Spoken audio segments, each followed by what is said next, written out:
Welcome back. ಉಳಿದ ಪ್ರಮುಖ ಸುದ್ದಿಯನ್ನು ನೋಡ್ತಾ ಹೋಗೋಣ.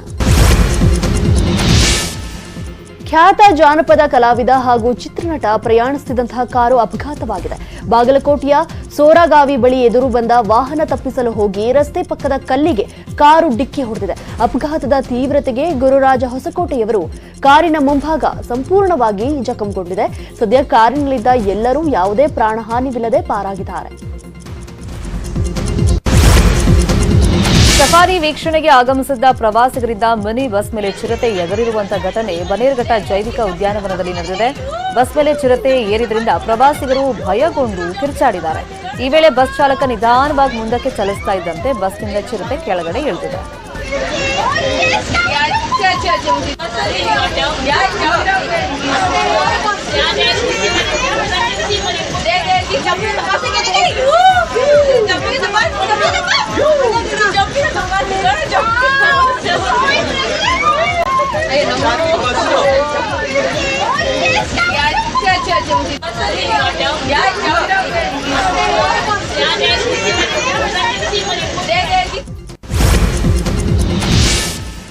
ಸಮರ್ಥ ಜನ ನಾಯಕ ವಿಎಸ್ ಉಗ್ರಪ್ಪ ಪುಸ್ತಕವನ್ನ ಸಿಎಂ ಸಿದ್ದರಾಮಯ್ಯ ಬಿಡುಗಡೆ ಮಾಡಿದ್ದಾರೆ. ಬೆಂಗಳೂರಿನ ಕೊಂಡಜ್ಜಿ ಬಸಪ್ಪ ಸಭಾಂಗಣದಲ್ಲಿ ನಡೆದ ಕಾರ್ಯಕ್ರಮದಲ್ಲಿ ಭಾಗಿಯಾದ ಸಿಎಂ ಸಿದ್ದರಾಮಯ್ಯನವರು ಪುಸ್ತಕ ಬಿಡುಗಡೆ ಮಾಡಿದ್ದಾರೆ.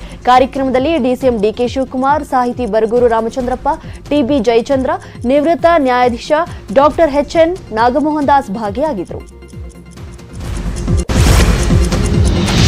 ಚೆನ್ನೈನ ಮರೀನಾ ಬೀಚ್ನಲ್ಲಿ ನಡೆದಂತಹ ಏರ್ ಶೋನಲ್ಲಿ ಕಾಲ್ ತುಳಿತ ಸಂಭವಿಸಿದೆ. ದುರ್ಘಟನೆಯಲ್ಲಿ 5 ಸಾವನ್ನಪ್ಪಿದ್ದಾರೆ. ಅಲ್ಲದೆ 230ಕ್ಕೂ ಅಧಿಕ ಜನ ಅಸ್ವಸ್ಥಗೊಂಡಿದ್ದಾರೆ.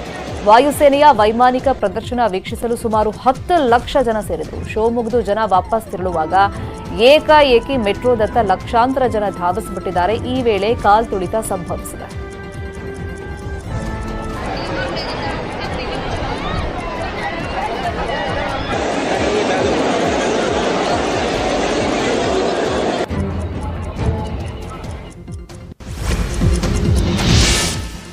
ಮಧ್ಯಪ್ರದೇಶದ ರಾಜಧಾನಿ ಭೋಪಾಲ್ನಲ್ಲಿ ಅಧಿಕಾರಿಗಳು ಕಾರ್ಖಾನೆಯೊಂದರಿಂದ ಬರೋಬ್ಬರಿ 1800 ಕೋಟಿ ಮೌಲ್ಯದ ಮಾದಕ ವಸ್ತುಗಳನ್ನು ವಶಕ್ಕೆ ಪಡೆದುಕೊಂಡಿದ್ದಾರೆ.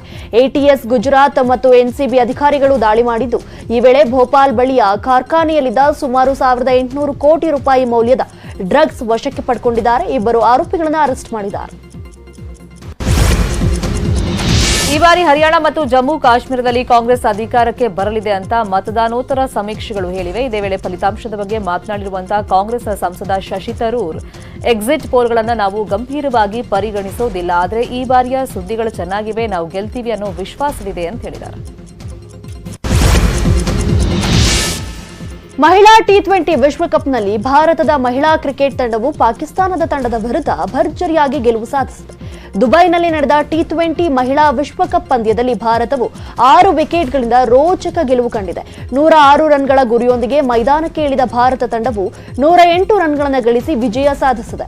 ಇನ್ನು ಅಕ್ಟೋಬರ್ 9ರಂದು ಭಾರತ ತಂಡ ಶ್ರೀಲಂಕಾವನ್ನ ಎದುರಿಸಲು ಸಜ್ಜಾಗಿದೆ. ಯುಕೆನಲ್ಲಿ ಕನ್ನಡ ಸಂಸ್ಕೃತಿಯನ್ನ ಪ್ರೋತ್ಸಾಹ ಮಾಡೋದಕ್ಕಾಗಿ ನಟಿ ಪೂಜಾ ಗಾಂಧಿ ದಂಪತಿ ಯುಕೆ ಸಂಸ್ಥೆಯ ಅಧ್ಯಕ್ಷ ಗಣಪತಿ ಭಟ್ ಅವರನ್ನ ಸನ್ಮಾನ ಮಾಡಿದ್ದಾರೆ. ಇತ್ತೀಚೆಗೆ ನಟಿ ಪೂಜಾ ಗಾಂಧಿ ಮತ್ತು ವಿಜಯ್ ಘೋರ್ಪಡೆ ಲಂಡನ್ಗೆ ಭೇಟಿ ಕೊಟ್ಟಿದ್ರು. ಲಂಡನ್ನ ಐಕಾನಿಕ್ ಬಸವೇಶ್ವರ ಪ್ರತಿಮೆ ಬಳಿ ಗಣಪತಿ ಭಟ್ ಅವರನ್ನ ಸನ್ಮಾನಿಸಿದ್ದಾರೆ. ಕನ್ನಡ ಭಾಷೆ ಮೇಲೆ ಇಷ್ಟು ಪ್ರೀತಿ ಇದೆ. ನಾನು ಎಲ್ಲಿ ಹುಟ್ಟಿರೋದು ಉತ್ತರ ಪ್ರದೇಶದಲ್ಲಿ, ಆದರೆ ನಾನು ಸೆಟಲ್ ಆಗಿದ್ದೇನೆ ಕರ್ನಾಟಕದಲ್ಲಿ. ನಾನು ಕನ್ನಡತಿ. ಸೊ ಈ ಸಂಬಂಧ ಕೂಡ ಹೆಂಗೆ ಬಂತು ಅಂದರೆ ಅದು ಕೂಡ ಒಂದು ವಚನದ ಮುಖಾಂತರ ನಾನು ಹೇಳೋಕೆ ಇಷ್ಟಪಡ್ತೀನಿ. ಎತ್ತಣ ಮಾಮರ ಎತ್ತಣ ಕೋಗಿಲೆ, ಎತ್ತಿನ ಎತ್ತ ಸಂಬಂಧವಯ್ಯ, ಬೆಟ್ಟದನಲ್ಲಿ. ಟಾಲಿವುಡ್ನ 6 ಅಡಿ cutout Gopichand back to back